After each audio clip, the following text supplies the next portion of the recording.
مہینے کی فضیلت کے لیے اتنا ہی کافی ہے کہ حضور اکرم رحمت عالم نور مجسم صلی اللہ تعالی علیہ وسلم نے ارشاد فرمایا، شعبان و شہری و رمضان و شہر اللہ، کہ شعبان میرا مہینہ ہے اور رمضان اللہ تبارک و تعالی کا مہینہ ہے۔ اب جس مہینے کی نسبت حضور صلی اللہ تعالی علیہ وسلم سے ہو جائے، ہم تو ہیں ہی نسبت والے لوگ، جس مہینے کی نسبت حضور صلی اللہ تعالی علیہ وسلم نے اپنی طرف منسوب فرمائی ہو تو پھر عاشقان رسول تو اس مہینے پر بھی قربان ہونے کو ان کا دل چاہتا ہے۔ تو اس لیے حضور صلی اللہ تعالی علیہ وسلم کے اس فرمان کے مطابق ہمیں اس مہینے کی عظمت اور فضیلت سے آگاہ ہونا چاہیے۔ اور احادیث میں آتا ہے کہ حضور صلی اللہ تعالی علیہ وسلم رجب، شعبان اور ماہ رمضان المبارک اللہ کے محبوب دعا فرماتے کہ اے پروردگار، ہمیں رجب کی برکتیں عطا فرما، شعبان کی برکتیں عطا فرما اور رمضان تک ہمیں زندہ رکھ تاکہ ہم اس کے روزے رکھ سکیں۔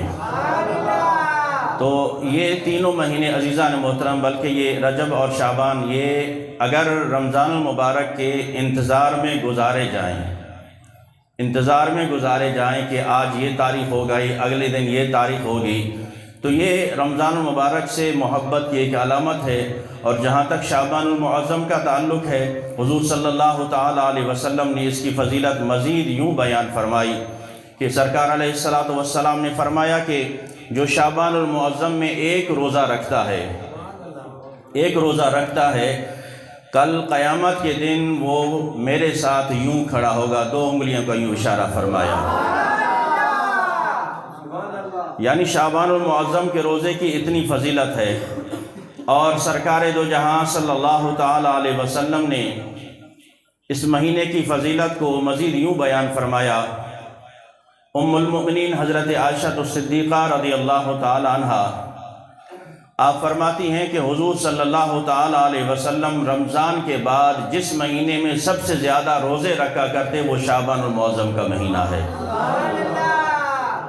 رمضان کے بعد جس مہینے میں آپ سب سے زیادہ روزے رکھا کرتے وہ کون سا مہینہ ہے؟ یہی شعبان المعظم ہے۔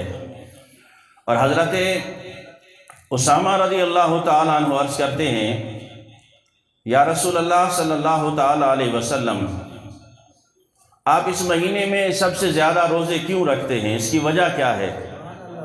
اللہ اکبر۔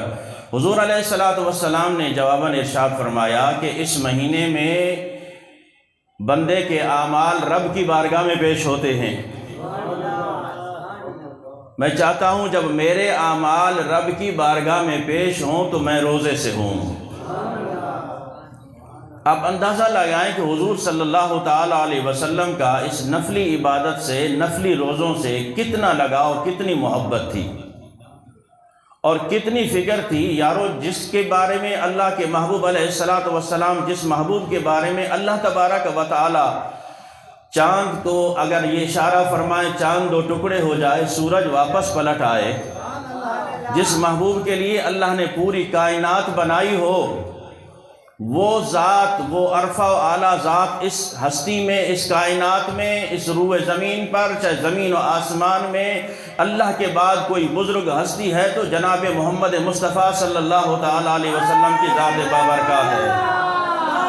جب ان کا یہ عالم ہے وہ اس بات سے ڈر رہے ہیں، بلکہ یہ ہمیں اور آپ کو تعلیم ارشاد فرما رہے ہیں کہ اے میرے امتیو، اس مہینے میں اللہ کی بارگاہ میں اعمال پیش ہوتے ہیں۔ میں چاہتا ہوں جب میرے اعمال پیش ہوں تو میں اس وقت روزے سے ہوں۔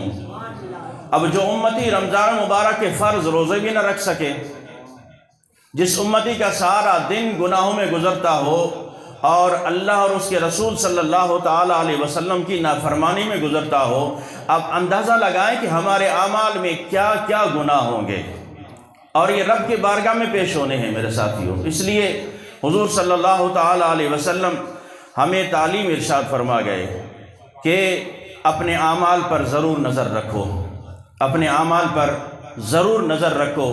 جب اس بات پر توجہ دو گے، اس پر نظر رکھو گے، تو اس بات کا ضرور احساس ہوگا کہ آیا پورے دن میں نے کتنی نیکیاں کی ہیں، رات گزر گئی میں نے کتنی نیکی کی ہے، یا مہینے میں کتنی نیکیاں کر سکا۔